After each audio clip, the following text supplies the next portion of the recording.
Ayla iş kıldık deyse bana yağaç maya tıfırdı bana pişirim boldu.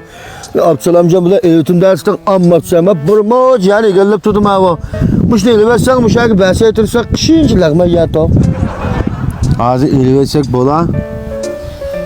Ya bola da. Bu aşk sular. Ne Mertko?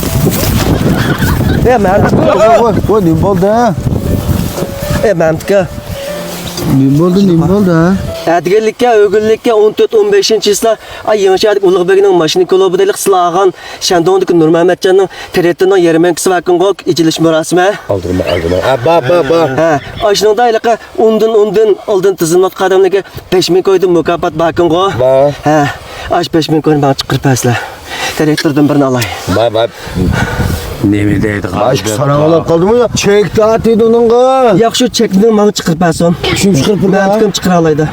Çıkırpasım sana ne bileyim çıkırpırdın ama Sen apoldu traktor ne? O kanda çıkağın olduğu çek ne? Yaq aşağını sil bilirəm tıkı çıqır pəslə.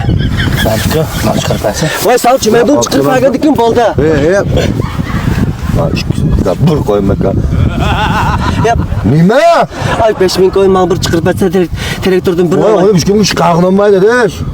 Tamam da. Çıkağın olmaydı nasıl traktör hep boğan nem değil ha. Ya 5000 coin alsam bak da traktörüm ayağı. Ay nemin boldu. Ne alayım mən? Evet. Saçtım şey sana. Çıkıram da. Çıkır la. Bunda olsa müşakaşı aşağı otursan lan ben aşı çıkırpırma. Bak yetkeyini. Emin yetkeyimiz var. Ha yutkan lan. Güdüre. Sen mi yan kalsan olsa top. Öteme. Komzak. Öte. Ben de aklım bu işte. Ha yutkan lan. Derhal bulan lan. Öyle saldırılan bir kıyam şey ya. Yarı andasın.